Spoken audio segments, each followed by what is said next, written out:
Hello, welcome to our Office of Diversity, Equity, and Inclusion series called Good Trouble. This series is named after and inspired by the Honorable late Congressional Representative John Lewis and the statements that he made in 2018 about sort of the arc of a lifetime of work. It's not the work of a month or a day or is over the lifetime, but he urged people to get into good trouble and to get into necessary trouble. And so today, as our guests in this continuing series, in this installment, we have three individuals on our campus who've been working on issues of racial justice and Black equity in their current roles, but also over the lifetime of their careers and probably outside of their careers as well. So really excited to invite these three incredible colleagues and leaders from our campus here at San Jose State University. We have Emerald Green, who is the program director for the BLOC, which is the Black Leadership Opportunity Center. Over in Student Affairs, we also have Jahmal Williams, who is the Director of Advocacy for Racial Justice in Community and Governmental Relations in the Office of the President. And we have Dr. Patience Bryant, who is the Director of Black and African American Equity in the Office of Diversity, Equity, and Inclusion, also in the Office of the President. So welcome all of you. We're excited to have a conversation with you, to learn about what makes you tick, your career, as well as some issues that you would like to share with our audience. So I'm gonna ask you to just briefly introduce yourself, and then, well, maybe not too briefly, but tell us how long you've been here. I know that some of you have been here a little bit longer, or have been here and left and come back, but also share with us what your path has been to your work. Like, how did you, for a student who's listening perhaps, how did you come to the point where you are right now? And was your path a direct path? Did you know right away when you were younger, or how did you get here? So we'll start with Emerald Green, if that's okay. Oh yeah, I'm the newest on the team, so I think that's appropriate. Well, hello everyone. Emerald Green, she, her pronouns. And I'm serving as a new program director in the BLOC. I'm really excited to be doing this work and coming back in this capacity. A lot of folks don't know, depending on when you were here, that I used to work at San Jose State back around 2015 or so in student involvement. And prior to that, I got my start really in student affairs as a student leader on campus. I'm an alum of SJSU, class of 2013, out of the School of Education. And I had no idea at that point what student affairs was, and really didn't have the language about diversity, equity, inclusion. But as a Black person in the Bay Area, I understood that there were just some different ways that myself and my peers, and maybe my family members as a first generation student, that we had experienced the California state system in general. So pursuing college was not something that folks had knew how to tell me how to do, or what was appropriate ways of navigating that system. But I pressed forward and found my way as a Spartan, which was a great experience. Had a lot of student leadership roles, so was a part of historically Black Greek life at San Jose State, was a part of Black Student Union, so really started early on in my freshman career pursuing Black spaces, pursuing student leadership roles. And at that point, I found an orientation leader application and kind of ran head on into the experience. And so I served as an OL for 2 years. And I think that really grounded me in just what it meant to serve constituents, what it meant to be a student leader and really serve students outside of a predominantly Black space, and how to amplify Blackness and Black students in a program like an orientation space. So it was really a great experience, a lot of lifelong friends that I've met, and really excited. That's something that I would encourage every student of color to do, because we need more folks at the table. And really, when I graduated, I got an offer to do a temporary hire on the orientation team. And so that's really how I got my start working back on campus as a young professional, and still was unsure about what I was doing, what the field was. It was a different transition from working with preschool programs and infant toddler programs, which is what I was doing before. So quickly learned the lay of the land in student affairs, and found a permanent role on the student engagement team with student involvement, supporting our historically Black fraternities and sororities. And I think it was at that moment that really shifted my ability to say like, wow, I can make some really incremental social change on my own campus and with my own community, a community that gave me so much, a really great, robust collegiate experience. And I realized that there was just a gap in my experiences at the professional level at the table in terms of diversity, equity, inclusion, and just the history of exclusion of Black Greek life in predominantly and historically white spaces. So it was a really monumental shift for me. I ran straight into a grad program, just feeling imposter syndrome, feeling like a young professional at the table without the credentials to really back my knowledge or sense of data or language. And so I pursued the career at that point and just kind of kept running since then. And I've been in different campuses in different capacities in different functional areas, all within student affairs, all with the lens of supporting underrepresented populations. So I think my journey has led me to this point to really serve Black students. You know, you need a little conduct, you need a little fundraising, you need a little affinity space, student leadership work, you need to be a graphic designer. I think all of those things that I picked up along the way are what's going to make me really strong to help serve students. Now we're in this new normal, right, in a pandemic and in a time of racial civil unrest. And knowing that I'm an alum that experienced a college campus before Impaction and what it meant to be a Black student, and 6% of us on campus feels really different, where students are now hearing about what the 3% means, and that language feels really deficit. So I'm really excited and committed to show up with alumni and show up in a force that says like, hey, there's a legacy behind you, right? You have everything that you need to be great, and really to help San Jose State center Blackness in a way that I don't know that it's really ever did, in a fundamental way where we all have felt it, from faculty and staff to students. So really an exciting time. I'm happy to be here with my colleagues and share that airspace with them, because I really can't do it alone. And I think it's a pivotal moment and shift right now. So excited to be here and to just engage in the conversation.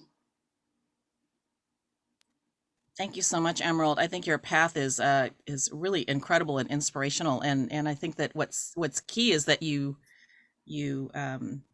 sometimes stumbled upon experiences, but you were actually very purposeful as well once you found your path. And we are so lucky to have that benefit, all of that experience, and your path to get here, which informs your work. So thank you so much. Really appreciate that. Next, we're going to ask Jahmal if you could also share a little bit about yourself and your path and how you arrived to where you are today. Sure. What's good, everybody? Thank you for having me. I always appreciate being able to speak with you all in ODEI. My path is mad random, and I'm like the epitome of doing, like, seeing your life go in directions that you didn't plan for them to go, but just being open to the opportunities and really recognizing that what you think is your career, if you allow yourself to kind of let your passion and what inspires you in that moment dictate some of your future, you'll be able to really open some new doors that you didn't expect. So I've been on campus 7 years. I was the previous program director of the BLOC and before Emerald. And then I worked at Peer Connections when I got out here in 2014. Originally born and raised in Michigan. I still consider myself a Midwesterner. Did my undergraduate degree. I got my bachelor's degree in women's studies, and I got my master's degree in clinical social work. And even like my bachelor's degree in women's studies was like super random. I wanted to be a doctor. I went to college to be a physician. I took all the prerequisites to get into med school, and at one point I just decided I didn't want to be a biology major because I was teetering on like B's and C's, and I was like, I need something else. So I just was like, what's something that's so different that I'll be forced to think about my life and who I am differently. So I picked women's studies. I was the only man in like every one of my classes. And it really opened my eyes to just learning. And I really think there were two things that kind of got me on the path to end up getting my degree in my degree in social work. One, I was part of this organization called the Black Volunteer Network. And so like from my first week on campus at Michigan to my last week on campus, I volunteered at this community center every Monday nonstop, unless I was sick or something. And that was cool. I got to work with kids and teenagers in the community center. The second thing was part of my women's studies degree, we had to do a practicum. And I was placed at a shelter for survivors of domestic violence and assault. I could only be in the library area because it was women's and children's shelter. So I could only be in the library with the mothers and the children. But I got to like read stories. I got to hear stories, and it was eye-opening. And then the third thing is I met, throughout this journey, I was a part of what was similar to EOP at San Jose State. It was similar to EOP. I was a part of that at Michigan. And I was a summer bridge advisor. I was a peer advisor for that program. I did a lot of like peer advising, peer mentoring work at my time at the University of Michigan. But one of my mentors, she was the assistant director of that EOP style program. And I thought her job was amazing. I was like, you get to work with us all the time. This looks like a ton of fun. And I literally asked her what she got her master's degree in. And she said social work. So when I decided med school wasn't my route, and I actually made that decision when my friend, he's a gastroenterologist, he dropped off all his MCAT books, a crate full of them, and was like, here you go, start studying. And I opened it. I was like, man, I'm not doing this. I don't have the time, the energy, or the passion. So I was like, what else? I was like, well, Charlay is a social worker. I'm gonna be a social worker. I had no idea what social workers did. I just knew she did it. And I wanted her job at Michigan. I wanted the exact same job. I wanted to come back to Michigan, have the exact same job. So I got to my master's program. And then in my second year of my master's program, I interned at a high school. And I was a social worker at a high school, but I also coached the basketball team, the men's and women's basketball team. I was an assistant coach. So then I decided all I want to do is school social work so I can coach basketball. And then maybe one day be a community college or a D2 basketball coach. So then I had this whole new plan to be a basketball coach. I went down to this charter school in North Carolina, right out of grad school, didn't know anybody, just moved to North Carolina, in the middle of the sticks, town of 1,000 people. I hated it. It was awful. The school was awful. The kids were amazing. The school was terrible. I got depressed. I stopped cutting my hair. So now you see I got like years of hair. And then I was like, I need to do something else. The college basketball dream left. I was like, but I got this master's degree. So I moved to DC and I got a job at Georgetown University in their pre-college program. So I still worked with middle school and high school students, but I was at a college. So then I found my passion again for like mentoring and working with college students too, because they work with our program. And I was like, oh yeah, I wanted to do this. Mm-hmm. So I started volunteering to help create their peer mentoring program. I helped start a program for the Black men in Georgetown. And then from there, it just kind of snowballed. I worked for a Black male initiative at North Carolina Central University. And then I ended up getting married. My wife's from Richmond, California. She dragged me all the way across the country to the Bay Area. And now I'm trapped here. And I found San Jose State.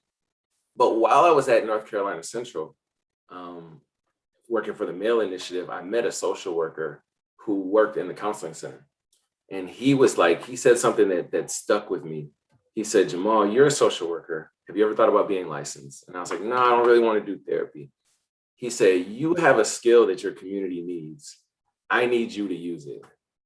And I was like, crap. Now you don't bring the community in here. Now I'm feeling guilty. So then I asked him, I was like, well, will you train me? Because you have to get licensed to do therapy. So I went through my licensure process and I ended up working for 2 years as a clinical social worker in the counseling center, which, opened my eyes. I had never planned to do therapy. I even told my faculty members in my social work program that I don't ever want to do therapy. They were like, then why are you in this program? I was like, because Charlay did her social work program. They didn't know who Charlay was, but that's what I told them. And I never had planned to be a therapist, to gain those skills. But doing that, I think has changed how I approach my work, how I see people's stories. You hear so many stories and you really start to understand how people, what motivates people, how people go through change, how people can be stuck in certain situations that happened decades ago because things are unresolved.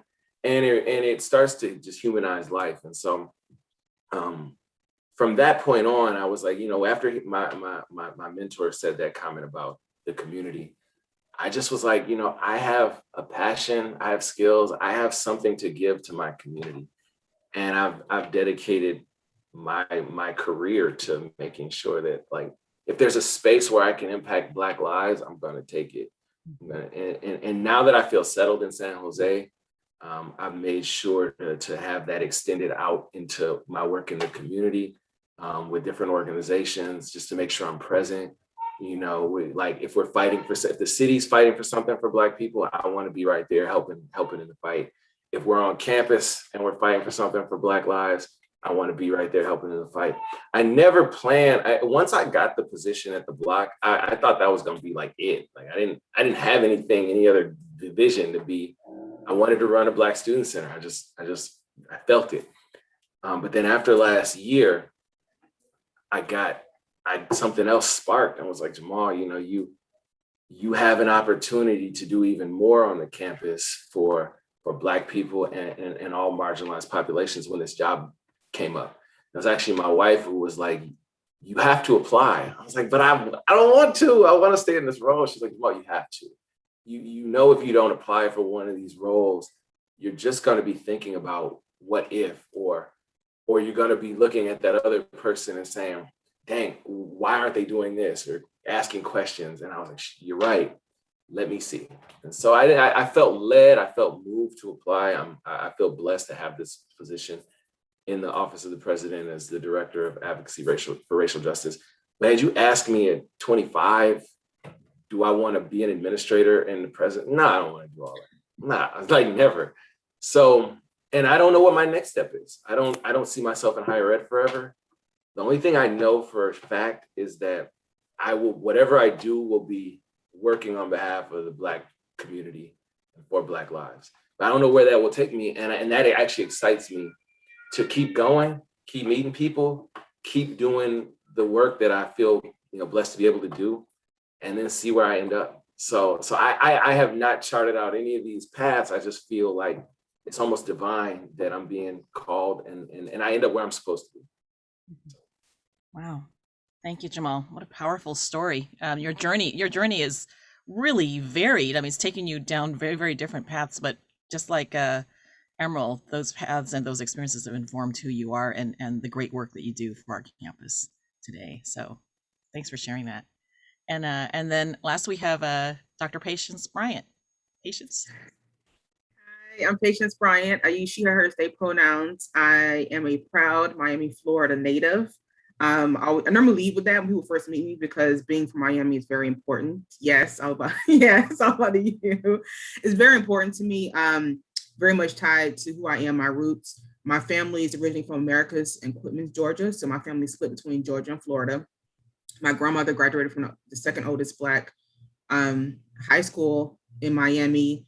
Both of my parents did, very much tied to the community. And that's pretty much the foundation. My dad is a pastor in Liberty City, which is the inner city of Miami, where he grew up. He integrated schools as a child in South Florida. My grandmother integrated Florida International University after many years of being in domestic.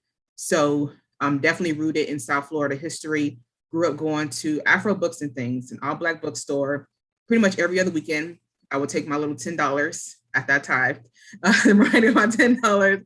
I would go there into Walden Books. So I was an avid reader, avid writer, and I knew I wanted to be a journalist. I grew up reading before I probably should have a lot of Black authors, as well as Ebony, Essence. My grandmother kept stacks of Jet magazines in her bathroom, as well as I grew up reading the Miami Times. Miami Times is a Black newspaper in South Florida. I continue to read it, now electronically, of course. And being tied to that, I wanted to write, I wanted to tell stories. So I did all my schooling, college career in Florida. I went to Florida Atlantic University. Actually, it's going to be 20 years this fall as an incoming freshman. And I was talking to someone about that because we were the last incoming freshman class before 9/11, which is a huge deal. And at the time, I was at FAU, is probably one of the widest public institutions in the state of Florida. So the Black population, we all knew each other. My freshman year is the first year we had a football team. So the dynamics of our campus changed. I was super involved as a journalism major. I was in Black Student Union, which was truly a union. I was in student government. I joined a sorority. My older sister had went there, so people knew her. So, and she was a senator, one of the first Black senators on that campus. So super involved. I realized when I was taking my senior year, my fourth year, my senior year, I had my first Black professor, and it was not in my major. I was getting a minor in sociology. And at that time, I realized, well, 4 years I've been here, my last semester, and I'm getting my first Black professor. That's concerning, and not even in my major. So at that time, I decided I wanted to become a journalism professor. So I went to University of Central Florida to get my master's degree in mass comm. Once again, I only had 2 professors of color in that program. One was Dr. Santana, who was one of the most amazing people. Who actually took me into her home. She welcomed me into her home. I met her husband, her kids. And that was at the time I decided I was going to get my Ph.D. In my cohort, either you did a thesis or you did a comprehensive exam. I was the only one who did a thesis. My thesis on King cotton and Black Americans' dependency on the cotton crop, and it's being successful. And that's when I knew I was going to get my PhD. I was going to combine my love for communications, culture, and conflict, because I took some of the most amazing courses. And so I had to get my PhD in conflict analysis and resolution at Nova Southeastern. So I was on path to be a faculty member. That was the goal, to be super cool. Even though I didn't go to HBCUs, my parents were HBCUs, my sisters, so many cousins. I said, I'm gonna be like the professors on a different world. I'm gonna go to all the homecomings and the classics, because that's what I spent. So I thought professors did, because that's what I spent most of my time doing. And while I was doing that, we had to do 3 internships. And I was working full time because as a full-time employee, I got my tuition paid for, and I didn't want the debt. So working full time, going to school at night, trying to figure out when I'm going to get an internship squeezed in. Luckily, I have friends who were in the student affairs program at Nova Southeastern, and I didn't understand what they did. I didn't know student affairs was like a job. I was like, what do you all do all day? What's happening over there? They're like, well, this is what we do. You should consider doing an internship in student affairs. So I had the wonderful opportunity to become a mediator on campus, because Nova has a mediation center. And things clicked for me in that space. I realized I liked helping people talk through problems. I didn't want to be a therapist, but I like helping people solve their own problems. I said, okay, this is okay. Can this be a job? Like, well, I now need another internship. So I had the opportunity to work in student housing to help them with student conduct. Once again, I didn't know student conduct was a job, because if you met my parents, you understand why I didn't know student conduct was a job. I had 4 years to get a 4-year degree as an undergrad. So I never got in trouble, because my parents would have pulled me out of school and brought me home to go to community college without a question. So learning student conduct at Nova was very beneficial because of the conflict resolution program that was integrated in student affairs. So we did mediations, we did facilitations, we did negotiations, we did shuttle negotiations, we did restorative justice. And I said, well, this is what student conduct is. I want to do it. So the director of housing at the time, Dr. Erica Camp, who's now vice president of student affairs at another institution, she was like, you need to get involved in all these professional associations. We talked about job searching. And so I decided, after working 6 years in higher ed on the administrative side in facilities and public safety, to switch to student affairs. So I was at a deficit, because I was never a GA. I was never involved in that way. So I decided to go to TPE, so the placement exchange. I applied for all entry-level positions with a PhD to go do student conduct. And there were people who didn't want to hire me for it. It's like, well, you have a PhD, you're going to ask for more money. I was like, no, I understand. I'm coming in entry-level. I'm learning. I didn't go through a traditional higher ed program. And so I had the opportunity to go to University of Mississippi, where they were creating a student conduct position in their student housing program. That pretty much became my graduate program. University of Mississippi is an SEC institution, traditional, very deep history on that campus. And I was able to do some amazing work that include building a restorative justice program in the Department of Student Housing. At the time, the director there, Dr. Lionel Mayton, he worked with me for for almost 3 years. And then finally he said, it's time for you to leave and do something else. But he meant that because I had outgrown that position. So I had the opportunity to go to Texas A&M University of Commerce, which is an A&M system, working a dean of students. I worked directly with the assistant dean of students there and build a restorative justice program there. At the time, I knew it was important. It was a big deal that I was a Black woman in higher ed, in particular student affairs with a doctorate degree, but I didn't really feel it until a student showed up to my office one day, a Black woman, and said, hey, I heard it was a Black woman on campus with a PhD and I needed to find you. And that's when things started clicking for me. I was like, okay, this is a real big deal for people, because I have been surrounded by educators and people pretty much my whole life. And so at that time, even though I was doing student conduct, I started advising a BSU on that campus. I started doing programming, working with Sister to Sister, which is the Black Women Live and Learning Community on that campus, and really integrating equity work, cultural humility, cultural education into conduct work. And so I had the opportunity to come to Long Beach State to be the director of student conduct. And the vice president who hired me at the time said, we want restorative justice on this campus. And that is what brought me to California, to Long Beach. And once again, really getting involved in many spaces. I was one of the few Black managers at Long Beach State. So I knew when I was in a lot of spaces, I wasn't just representing myself, I was representing a lot of other voices there. And it was very important to me that anyone who served as a hearing officer, any program I was a part of, any committee I sat on, that we had those conversations about equity, equality, inclusion, and what that meant. And then the position opened at San Jose State. A friend of mine said, you need to apply for it. I said, I'm not qualified. My imposter syndrome kicked in, right? I was like, no, I'm pretty sure they want a faculty member. And that's one who kind of adjuncts on the side. He's like, no, I think you'll be good for it. And I applied in the middle of a pandemic. I had only been to San Jose once for one day training, and I only went to the student union. So I had never been to San Jose outside of that. And I said, well, we're going to see how it goes. So I got hired. That's why I'm here in December, and it'll be 6 months next week that I have been in my role. Really excited, so excited to be here. I have the wonderful opportunity, and I'm not just saying this because they're on the screen, but Emerald and Jahmal are great campus partners. Because when they have historical context, also I think we kind of have some of the same goals and objectives of serving our Black students, our Black community, but also the community overall. And I think we just vibe, which is very important for this type of work that we're dealing with. So, and of course, I have an amazing supervisor in Dr. Kathleen Wong, who has her own amazing story, and I brag about it a lot. So, yeah, that's how I got here. So. Thank you. Wow, Patience, you also have an incredible story, and also a circuitous route. I think that, myself included, I do as well. I think that people sometimes stumble into this work, or they find their way, but the journey, the side paths that you take are so important because they bring in so much knowledge and perspective into the current role that you have. And there are certainly consistent threads for the three of you. And we are so fortunate at San Jose State to have three of you, as well as other folks who are working. I think that it seems like there's a critical mass of people who are really focused on working on Black equity issues, not just for students, but as you said, Patience, for also faculty and staff and for the local community. So really excited. It's really informative to hear your stories. It helps me also understand the gifts that you bring to your work, and to each other. So the next question I'm going to ask is, and it doesn't have to be answered by any particular person or any particular order, but what do you think is important for administrators, for deans, for I would say like AVPs and managers, as well as everyday staff and faculty employees? So we're going to focus on employees. What do you think is important for them to know about your work and the goals that you're trying to achieve?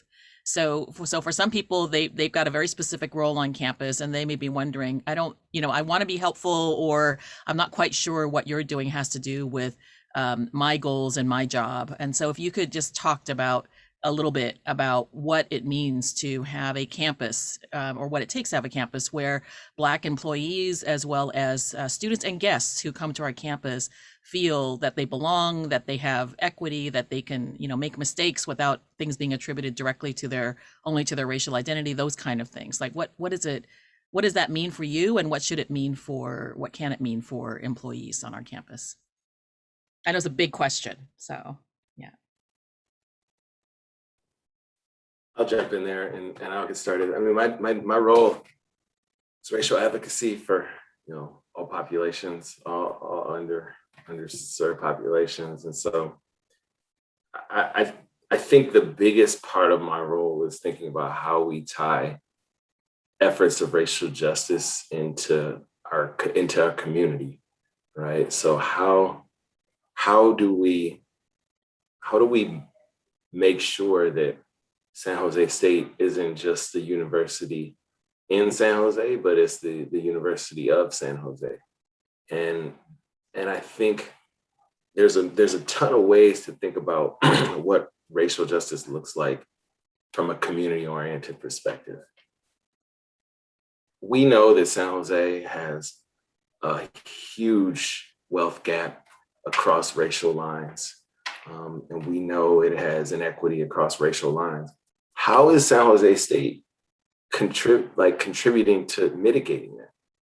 How are we thinking about, the fact that we're on, land that was stolen from the Muwekma Ohlone tribe, and how are we providing justice to these populations that have been harmed by society and by San Jose State, right? We got 160 something, 70 something, 160 something year history, right? The 1860s wasn't kind to persons of color, right? When we were founded. And so then you got to go through the 1870s and the 1910s and 20s, right? So like all this is pre-civil rights, during wars, internments. We owe our community. We have a square mile in the middle of the downtown. We're taking up space. We're using resources. How are we giving that back? And so that's what I'm really focused on. I do other things for the campus, but that's not necessarily separate. Like focusing on the community doesn't mean separate. Okay, well, I'm a faculty member. He's not talking to me, but I am talking to you as a faculty member. How is your research contributing to serving these populations? Can we find a link? Is there something you're doing that ties directly into an agency that's doing the same thing? And if we can't find a link, or if it feels too hard, how can I push the vice presidencies and the administrators who are above me and my bosses? How can I push them to say, and the deans to say, we have faculty that want to have an impact on South San Jose, right? They want to have an impact on the East Side. They want to have an impact with this agency, but they're not feeling the support. How do we incentivize that? How do we make sure the students have that opportunity? How do we make sure middle school and high school students have the opportunity to be on our campus? How do we make sure, I always use this example. I grew up in the hood. I didn't see a climbing wall until I was like 24. Right? I ain't never been on no climbing wall. I'm a kid from the, from outside Detroit. Broke, my dad passed away. My mom raised 3 boys with like a little bit of money. I never seen a climbing wall. There's somebody in San Jose that's never seen a climbing wall, and we got one. Why isn't it open to them? How many kids in San Jose can't swim? How are we making it accessible? We got tennis courts right in the Spartan Keys neighborhoods, a ton of them brand new. Are we making those accessible to these kids and to these families to talk about health, to talk about tennis, right? Like that's how I want us to start to think about not just taking the students and utilizing the resources, but making sure that we are open. And to me, that is an aspect of justice, especially if we target it towards those populations that have been harmed. So that's one of the biggest aspects in terms of how my role, I think, fits in terms of equity and justice. Thanks. Thank you. Good patience. I think part of my job is because I do work directly with our Black faculty, staff, and students, is reminding people that the success of each of those groups are directly linked. It is important that students see themselves on our campus. So we need to talk about hiring. What does that look like? And some people want to have the conversation about hiring, but we never have the conversation about retention. Yeah. I have worked in 4 different states at this point, and I can tell you retention is for faculty and staff is a conversation I need to have, and particularly for our Black faculty and staff. When we invite people to come to our campus, we need to make sure that there are resources available to them to thrive professionally on our campus, but also within the community.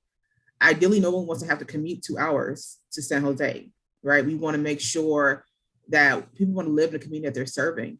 And we need to make sure that we are supporting the growth, even for folks who are not from the area originally, supporting their professional and personal growth. Because ideally, you want a student who is going through our programs to come back and teach in our program because they love their experience, they love what they did. You want to represent the fact that we are the oldest public institution in the state of California. We should be the model. We should be the model of this is how you retain, this is how you recruit, this is how you actively engage and incorporate the Black population into our professional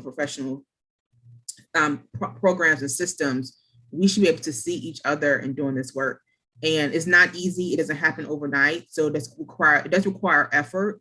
Jahmal talked about the wealth gap. Now, it does directly impact who can come and work, not just in San Jose State, but in California in general. So how are we combating that? How are we looking to how we are paying our employees? How are we taking care of our Black lecturers? How many Black faculty do we have on a tenure track? And once again, think about within the departments, how our students seeing how our Black staff are treated. Our Black staff carry a wealth of history and knowledge. Many 30 years on this campus, 25 years on this campus, and they should be treated as, in our community, we hold elders to a high standard, right? And they should be getting treated that way by the institution as well, because we want to keep them. We don't want them to leave. We don't want them to go to San Francisco State. We don't want them to go to East Bay. We want them to stay at San Jose State because they carry knowledge and experiences. And so I think we, as a campus, we do have an obligation to support these communities. And I personally always say this, I believe when a Black community thrives, every other underserved community will thrive as well. They will benefit from our progress and our work that we've done on and off our campus. As someone who is not from California, not from the Bay Area, I am committed to seeing not just San Jose State grow, but also the city of San Jose grow. And I want others to come. I want to be able to go out and recruit folks I know from across the country who want to work in California. Like San Jose State is the place you want to be. This is where you want to go. It's where you want to work. We have a thriving community here who is not only going to welcome you, but also welcome your family. That is also very important for the Black community as well. Anytime I've gone to a campus for an on-campus interview, I always ask, how are Black faculty and staff supported? Are there resources for us? Because I want to make sure I'm going to be supported personally as well as I grow. So I want to make sure that our campus is where I feel like we're working towards that. We're working towards creating these affinity groups, creating spaces where people feel like they don't have to meet in secret. They actually collectively come together with people from their identities. But we have a lot more work to do. Thank you, Patience. I'm super, super excited for the question, one as an alum and also as someone still on probation, as a staff member. I'm coming in and I know that folks have probably ideas and perspectives about who I should be, what the block needs to be and what it should do and when it should do it. And to be honest, I think it's a couple different layers of the aspects of the work. So I'm excited to bring in my approach. I think just in its name, and shout out to Jahmal and students that spearheaded the name change itself and Black leadership and opportunity. And I think about access and equity is at the forefront of opportunity. And if we can't do that as an institution, let alone as a center, we're already deserving students. And so my hope is that in the programming and the initiatives, the opportunities that we are putting forth, they're allowing students to experience a collegiate life in a way that Black students deserve to do so. Whether they're first gen, second gen, international students, undocumented students, we all are deserving of a full and thriving collegiate experience. And I know for many of us that struggle will look different and the perseverance of it all will look different, but we should have a foundation to seek out the resources that everyone has. So I think that that's at the nitty gritty what the block has to do, has to be committed to doing. In addition to that, though, as an alum, I'm reckoning that I did not have the block as a student, right? So what does it mean now to see it in the 2000s, in the late 2000s, right? Wherever we are right now, to think about what does the block need to do right now and how does the need to hold past, present, and future while also pushing the university to do better, to do more. And I continue to center in spaces that the block is revolutionary. The fact that it existed came out of student activism. And I won't let anyone forget that. I was a staff member and I got to see not only the associated hate crimes, right, and the history of harm that has happened. But the task force that birthed and emerged, and the student activism and advocacy that birthed and emerged, what led to these resource centers, right? And the AS resolutions that passed. I won't let anyone forget that, because that's at the forefront of our history, not only in the United States and in California, but on this campus. That's our journey.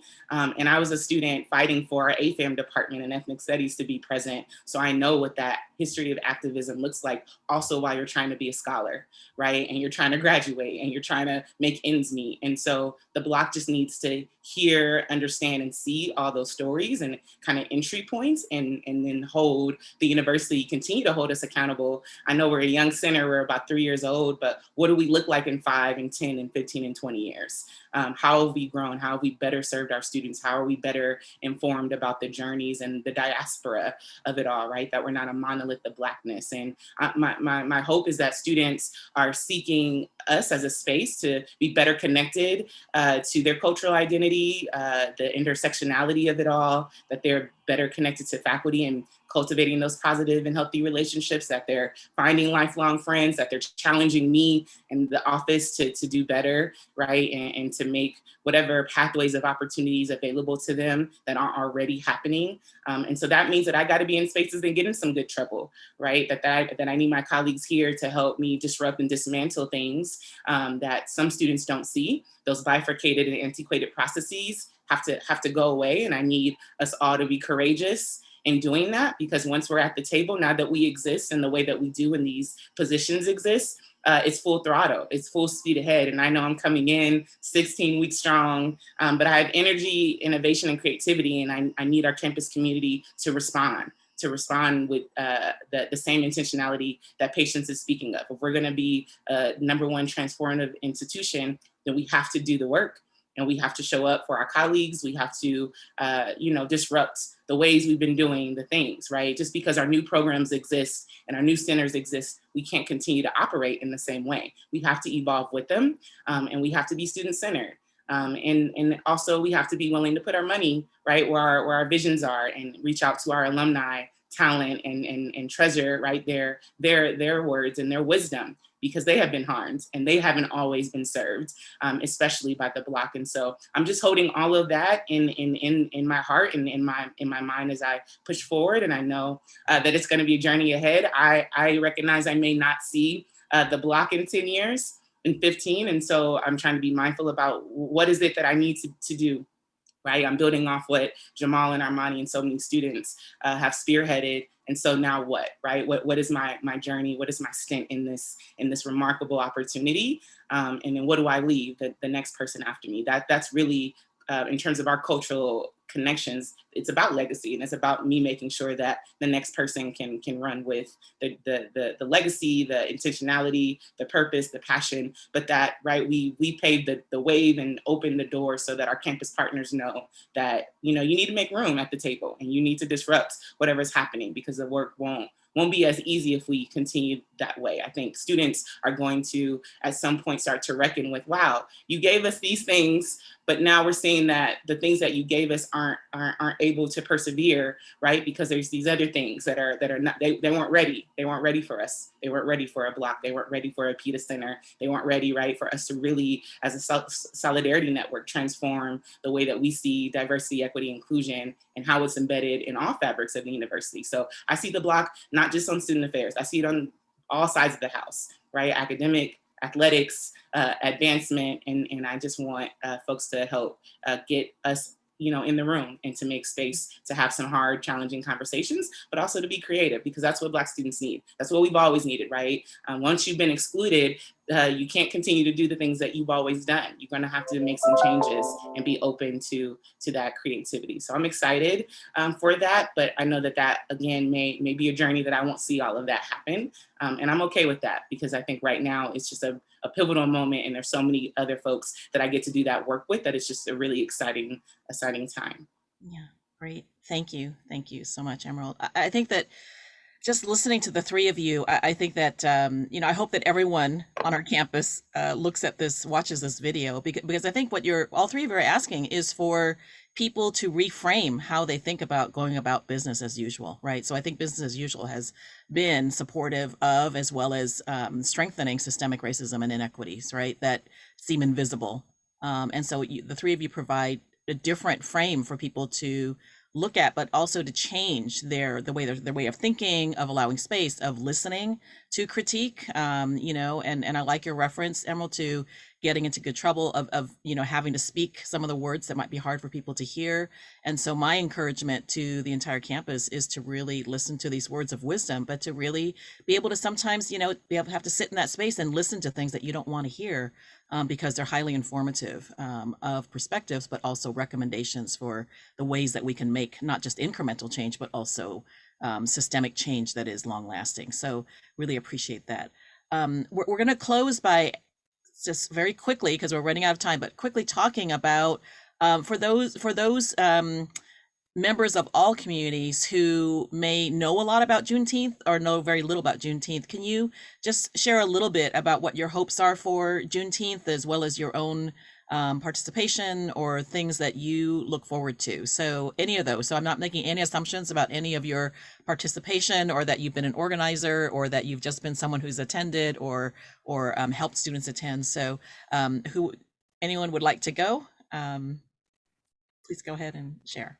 I'll go. I'm proud Southerner, so definitely grew up knowing about Juneteenth. So happy I had the opportunity to live in Texas, where Juneteenth started. So of course in Texas they do a big. Mississippi does a big too, but Texas does it the biggest. Juneteenth for me is a time of reflection, a lot of time for community. So when it's, of course, when possible, getting in community with other Black people, but also it's about freedom and jubilation, right? So thinking about my own personal journeys, thinking about what do I need to feel safe? What do I need as a Black woman in this country to feel welcome wherever I am, but also what can I bring to anything I'm doing to make other Black people, and particularly Black women, feel that as well. So for me, I'm looking forward to Juneteenth.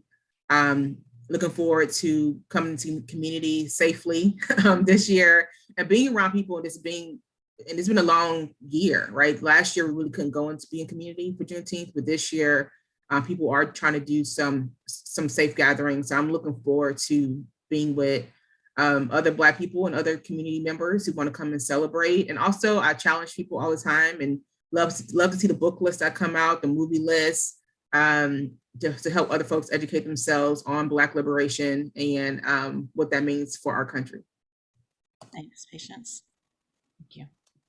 I'll share. I don't think I mentioned I'm from Oakland, California, and I rep that real hard if you know me. And Juneteenth in the Bay is amazing. It's just a beautiful, diasporic, delicious, rhythmic experience that you just can't find most of the times in the part of the year, unless you're in a Black household, you can't find it. San Jose has done its due diligence in making sure that students can, and the community at large, can celebrate Juneteenth. And shout out to the African American Community Service Agency for its continued work in allowing students to volunteer, but also bringing headliners, monumental headliners to the downtown Plaza area. So great collegiate experience. And I just would encourage everyone to get a part of that once that event can happen safely. And I just want to remind folks that as we think about, the celebratory aspects of Juneteenth, we weren't really free, right? Once enslavement ended. And I would question what's free, right? And that's something that continues to come up in my mind as I do the work is just, every day I show up to a meeting, I'm always questioning what would liberation look like at the end of this meeting, at the end of this semester, at the end of this year, so that I'm never forgetful of, just because we're so many years removed from that time, I would reckon a lot of folks still think we're not free. So continuing to challenge the notion that celebration is all that needs to be.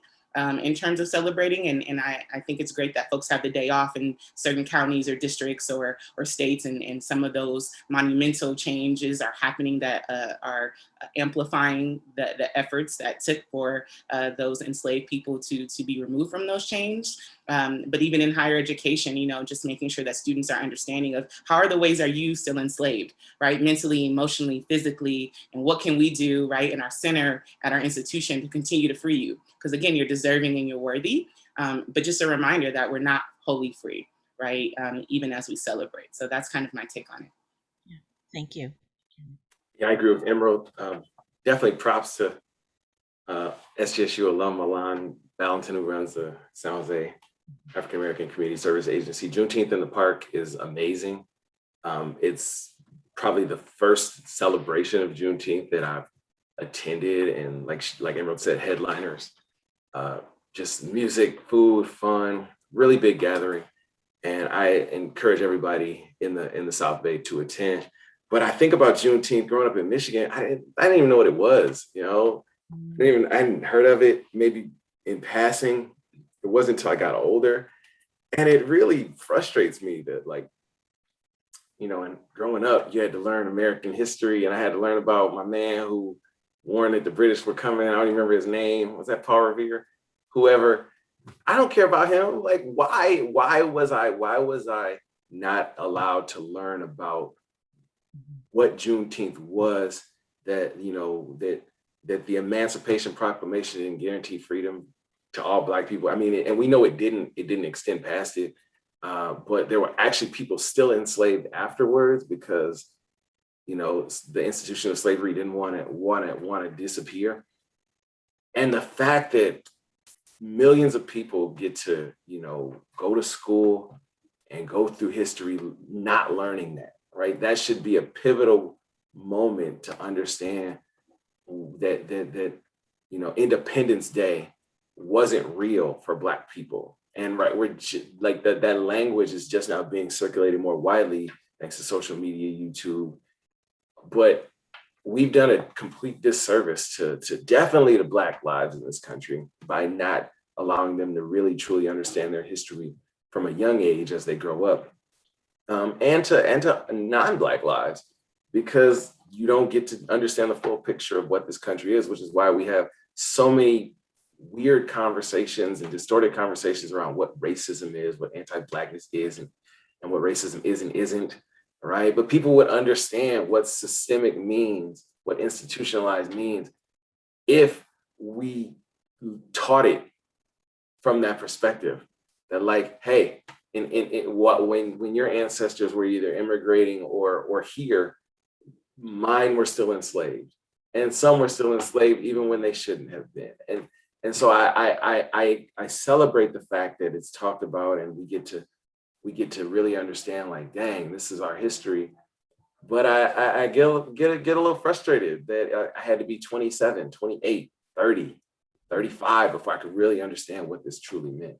And so I hope people really hear that, like, it's not just to go outside and party. Like, this, I'm speaking mostly for non-Black people, like, this is real history. This is American history. This is what, you know, this country was founded on, genocide and slavery. And Juneteenth should mean a lot to everybody. Great. Thank you. Really appreciate this conversation, and I hope that you appreciated hearing each other process and talk about your work and your life and all the things that you value and all the value that you bring to our campus. Just wanted to ask if there's any closing comments that any of you want to make. I'd say that for me, this has been just an incredible conversation. It's really wonderful to get to know my colleagues better, and I can feel the vibe that Patience says that I think the three of you have. You're very different. All three of you are very different. Your approaches are also different. Your life journeys have been different, but you certainly come together on the work, and just the intellectual capacity, emotional capacity, and I would say the leadership capacity of the three of you is incredible to behold. It really is. I really feel privileged to have done this interview with you. Yeah. I just want to say that back when I was a student and working on campus, this didn't exist. These spaces, right, Kathy, that you have offered us, but also just the colleagueship of Black folks showing up everyday Black. And that's the thing. I think the three of us are authentically doing what we can to show up in our greatest sense of identity. And, you know, I just want to continue to echo and encourage Black faculty, staff, and students to do that. And I know that that's difficult in systems, but we need to allow us to be whole at the table. And I'm excited that every time I show up, they remind me that I get to do that I don't need to perform, that I don't need to assimilate, right? And so thank y'all for being here. Just want to say that. Thank you. Thanks. And I want to echo what Emerald said. It's a big deal for me that Black is actually in my job title, which means I don't have to hide in ways I feel like I've had to hide before, my Blackness, because that's just the way the world works. So definitely want, in particular, our Black faculty and staff and students who may watch this, to know that the three of us are here, but there are many other people behind us and with us, alongside of us, working for our community on campus and off campus. And please connect with us. We want to be here and be a support and a help for you all. Great. Thanks. I echo that, and I just wanted to say thank you to you, Kathy, for having us here. And it's always a pleasure getting to be on Zoom with patients in the Emerald, but hearing about their lives and hearing their experiences, but just feeling the energy that they bring. I'm honored to have colleagues like those two, and you as well, Kathy, for putting this together. So I'm just thankful. So I appreciate it. Thank you so much. Really appreciate you. I also want to shout out to my staff for putting this together as well, logistically and everything. So, but anyways, thank you so much. And have a good week, and we will make sure that we can get this in front of as many eyeballs as possible. So thank you very much. Bye-bye. Thank you.